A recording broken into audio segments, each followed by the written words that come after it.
Olá, seja muito bem-vindo ao canal Empresa Flix. Vamos conversar um pouco sobre o futuro imediato do seu negócio e as mudanças drásticas que batem à nossa porta com a virada do ano fiscal.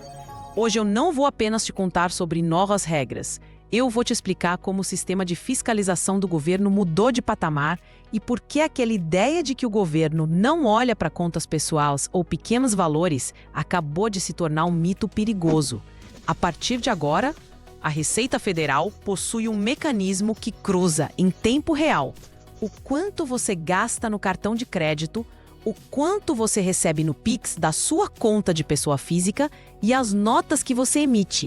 Se a soma do que entrou na sua conta pessoal com o que entrou na conta da empresa ultrapassar o limite, você pode ser desenquadrado retroativamente e ter que pagar impostos atrasados com multas que chegam a 150%. É uma mudança de paradigma que transforma a conta bancária do seu dia a dia em prova fiscal contra o seu próprio negócio. Nós sabemos que esse assunto gera muitas dúvidas e até uma certa revolta. Então, eu peço que você use o espaço aqui embaixo para comentar a sua situação ou deixar a sua pergunta. Sempre que possível, nós respondemos a todos os comentários, pois a sua dúvida pode ser a mesma de milhares de outros empreendedores que estão tentando sobreviver a esse manicômio tributário. Para começarmos com o pé no chão, precisamos entender que o ano de 2026 não é apenas mais um ano no calendário fiscal. Ele representa a virada de chave da reforma tributária para os pequenos negócios.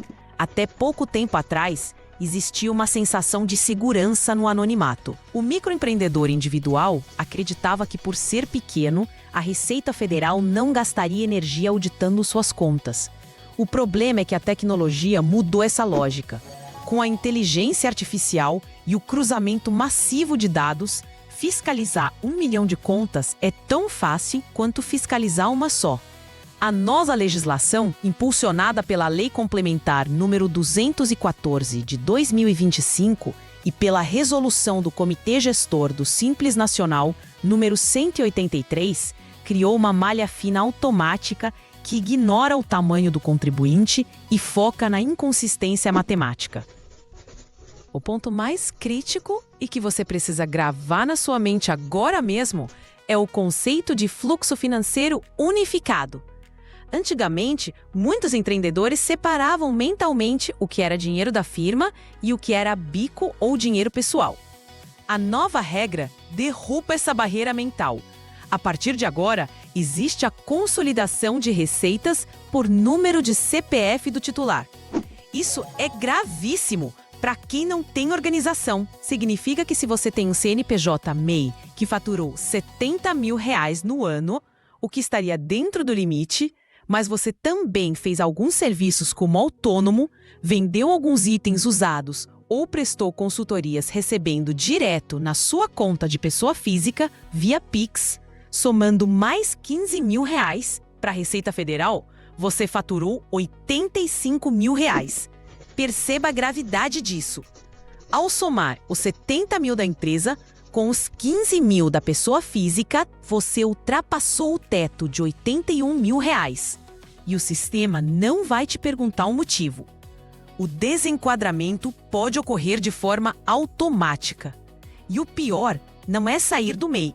O pior é que esse desenquadramento costuma ser retroativo a janeiro do ano em que o excesso ocorreu. Isso significa que você terá que recalcular todos os impostos daquele ano inteiro como se fosse uma microempresa do Simples Nacional ou, pior, do lucro presumido, pagando alíquotas muito maiores, juros e multas pesadas. É uma armadilha silenciosa armada para quem mistura o bolso da calça com o caixa da empresa. Essa vigilância é feita através de um sistema chamado e-Financeira. É um módulo do Sistema Público de Escrituração Digital que recebe informações dos bancos, das administradoras de cartão de crédito e das instituições de pagamento. Antes, o foco eram grandes movimentações. Agora, com a integração total prevista para 2026 entre União, Estados e municípios, o detalhe da sua conta bancária de compartilhado. Se você vende um produto e recebe no Pix pessoal, o banco informa ao Banco Central, que compartilha com a Receita Federal, que cruza com a Secretaria de Fazenda do seu estado. Se não houver uma nota fiscal correspondente a essa entrada financeira, o sistema acende um alerta vermelho. A multa por omitir receitas pode chegar a 150% do valor do imposto devido. É um valor capaz de fechar as portas de qualquer pequeno negócio.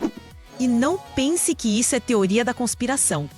O texto da Resolução 183 de 2025 deixa claro que a receita bruta engloba todas as formas de recebimento: vendas com nota, vendas sem nota, Pix no CPF, depósitos bancários e até aquelas vendas que você passa na maquininha de cartão que está cadastrada no seu nome e não no da empresa. Tudo isso entra no bolo. Aquele hábito antigo de ter uma maquininha no nome da tia ou do cônjuge, para não estourar o limite, também está na mira, pois o cruzamento de dados familiares e de endereços de IP está cada vez mais sofisticado. Isso nos leva a um cenário de profissionalização forçada. Não é mais um convite para se organizar, é uma intimação. O empreendedor que deseja crescer ou simplesmente sobreviver em 2026 precisará ter uma separação estrita, quase religiosa, entre o que é dinheiro pessoal e o que é dinheiro da empresa. Se você ainda usa a conta da empresa para pagar a escola do filho ou a conta pessoal para receber de cliente, você está criando a prova que o fiscal precisa para te multar. A Receita Federal vende essa ideia como combate à sonegação. E tecnicamente é, mas para o pequeno comerciante que luta para pagar as contas, isso soa como uma restrição severa ao crescimento, uma burocratização que sufoca quem está começando. Outro pilar dessa mudança é a nota fiscal eletrônica. Se hoje você ainda emite nota apenas quando o cliente pede, prepare-se para mudar seus processos. O cronograma de obrigatoriedade da nota fiscal eletrônica, a NFE, e da nota fiscal de consumidor eletrônica, a NFCE, foi desenhado para fechar o cerco. Em 2026, nós temos uma fase de transição, onde os campos dos novos impostos, o IBS e a CBS, ainda são dispensáveis, o que reduz um pouco a complexidade inicial. Mas não se engane, isso é apenas o período de adaptação. A partir de 4 de janeiro de 2027, a obrigatoriedade será plena para todas as operações. Isso significa que você terá que emitir documento fiscal para absolutamente tudo, inclusive para vendas feitas para pessoas físicas que não pediram nota. E nessas notas será obrigatório o destaque do Imposto sobre Bens e Serviços e da Contribuição sobre Bens e Serviços. Até os quase 15 milhões de MEIs brasileiros, a maioria sem suporte de um contador no dia a dia. Isso representa um custo operacional novo e assustador. Você provavelmente terá que investir em um sistema de gestão, um software emissor de notas, ou contratar uma assessoria mensal, porque o risco de rejeição da nota por preenchimento errado será enorme. Imagine a cena. Você está tentando fechar uma venda rápida no balcão, mas o sistema da Secretaria da Fazenda rejeita sua nota porque o cadastro do cliente está incompleto ou porque você errou o código de tributação do produto. A venda para, a fila cresce, o cliente desiste. É esse tipo de travamento operacional que a falta de preparos vai causar. Além disso, o artigo 40A da Resolução CGSN 140, que foi ampliado pelas novas regras, transformou as declarações acessórias em confissão de dívida. Vou explicar o que isso significa porque é muito sério. Quando você entrega a sua declaração anual ou mensal, você está confessando para o Estado que deve aquele valor. Se houver divergência entre o que você declarou e o que o sistema bancário dedurou que você recebeu, a cobrança é automática. Não precisa de um fiscal ir na sua loja, abrir seus livros e te notificar. O sistema gera a multa e envia para o seu domicílio tributário eletrônico. O processo de defesa fica muito mais difícil porque a prova contra você é o seu próprio fluxo bancário. E como se não bastasse a União vigiando, os municípios ganharam superpoderes. A nova regulamentação permite que as prefeituras exijam escrituração fiscal digital das empresas do Simples Nacional, incluindo o MEI. A condição é que a prefeitura ofereça um programa gratuito para isso. Mas pense na confusão. Se você presta serviço para clientes em 3 cidades diferentes, pode ter que lidar com 3 sistemas municipais diferentes, cada um com suas exigências de preenchimento.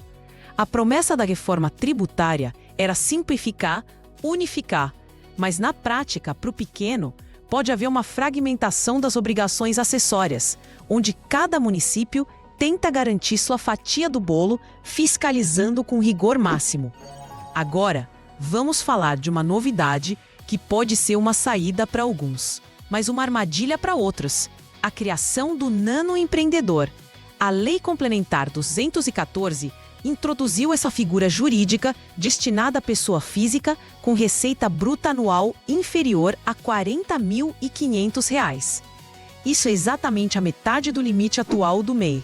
A promessa é sedutora: isenção total de IBS e CBS, sem necessidade de abrir CNPJ e com menos burocracia. Porém, é preciso ter muita cautela aqui. Essa categoria ainda está em fase de regulamentação pelo Comitê Gestor. Até dezembro de 2025, o que sabíamos é que motoristas de aplicativo, entregadores, taxistas e caminhoneiros teriam um cálculo especial, onde apenas 25% da receita bruta seria considerada para o limite, permitindo um faturamento real maior. Mas para o comércio e serviços em geral, o teto é baixo. O risco aqui é o que chamamos de efeito trava. O empreendedor pode começar a recusar vendas ou esconder faturamento apenas para não ultrapassar os R$ 40.500 e perder a isenção. Isso cria um teto de vidro para o crescimento. Ao invés de incentivar o negócio a expandir, a lei incentiva a empresa a permanecer minúscula para sempre. Além disso, existem dúvidas jurídicas importantes que ainda não foram sanadas. Será que o nanoempreendedor terá os mesmos direitos previdenciários que o MEI? Ele terá acesso a crédito bancário facilitado ou será tratado pelo banco como um desempregado? Tudo isso ainda está sendo desenhado. E entrar nessa categoria sem ter certeza das regras do jogo é um risco. A regulamentação completa deve sair ao longo de 2026, mas até lá é um terreno pantanoso.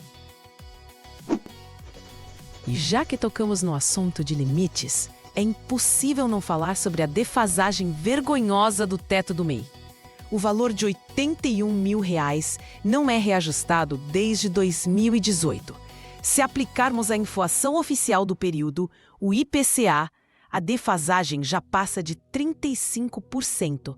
Mas se olharmos o IGPM ou a inflação real dos insumos, o poder de compra do empreendedor caiu pela metade. O que você comprava com R$ 80 mil em 2018 não chega nem perto do estoque que você consegue repor hoje com o mesmo valor. Essa inércia legislativa é revoltante. O governo sabe que, ao não corrigir a tabela, ele empurra milhares de empreendedores para fora do regime simplificado, obrigando-os a pagar mais impostos simplesmente por causa da inflação, e não porque tiveram um ganho real de lucro. Existem projetos de lei tramitando, é verdade. O projeto de lei complementar 67 de 2025 propõe elevar o teto para R$ 150 mil. Já o projeto 60, da senadora Ivete da Silveira, sugere R$ 140 mil e cria uma rampa de transição. Essa rampa de transição seria uma espécie de faixa intermediária. Se você faturasse entre 81 mil e 140 mil, não seria expulso do MEI imediatamente, mas pagaria uma contribuição um pouco maior sobre o excedente. É uma ideia inteligente, similar ao que acontece no imposto de renda, onde quem ganha mais paga mais, mas de forma progressiva. O problema é a lentidão. Enquanto deputados e senadores debatem, você está aí, na ponta do lápis, segurando as vendas em dezembro para não estourar o limite.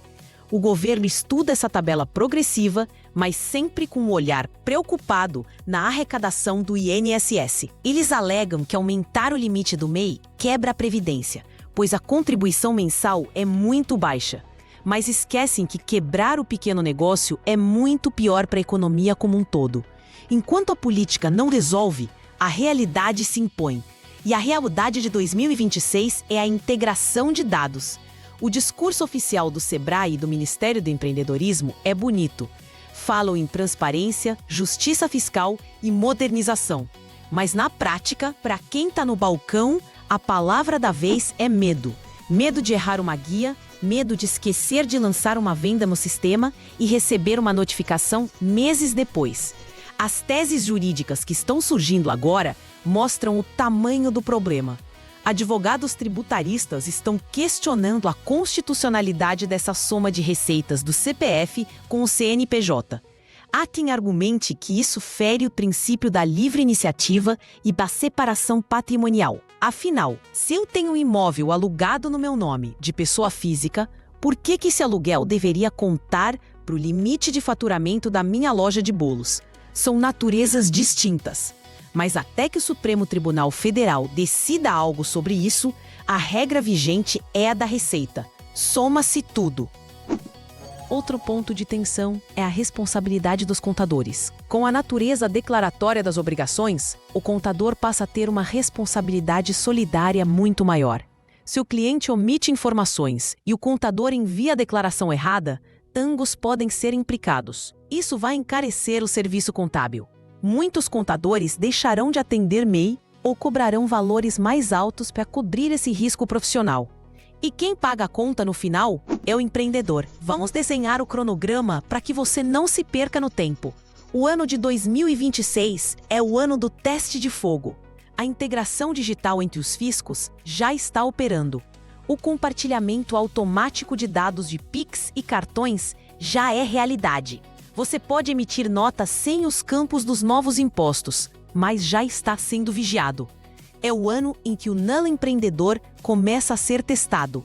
É o ano em que, se os projetos de lei forem aprovados, podemos ter um reajuste do teto. Mas não conte com isso no seu planejamento financeiro agora. Trabalhe com um cenário pessimista de R$81 mil para não ser pego de surpresa. Já 2027 será o ano da virada completa. A partir de janeiro, a nota fiscal com destaque de IBS e CBS será obrigatória. Os novos impostos começam a ser implementados, com a CBS integral e o IBS parcial. Quem não tiver se adaptado em 2026 vai bater de frente com um muro de burocracia em 2027. E quais são os riscos práticos de não conformidade? O primeiro e mais doloroso é o desenquadramento retroativo que já mencionei. Imagine descobrir em maio de 2026, na hora de fazer a declaração anual, que você foi desenquadrado em fevereiro de 2025.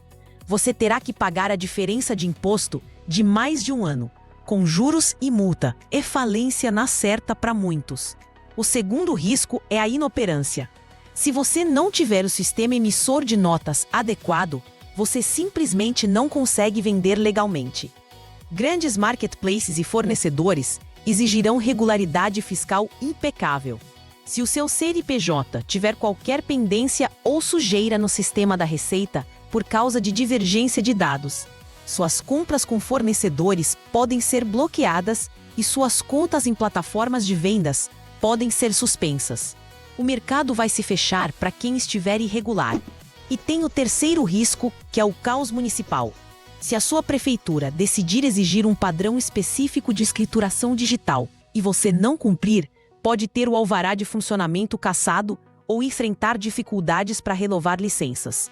A autonomia municipal nesse ponto é uma faca de dois gumes. Pode facilitar a fiscalização local, mas pode infernizar a vida de quem opera em nível regional. Então, qual é a conclusão para você, guerreiro e guerreira que sustenta esse país? A tendência a partir de agora não é de simplificação. Esqueça aquela promessa de que o MEI é simples, fácil e sem burocracia. O MEI está passando por um processo de adultização.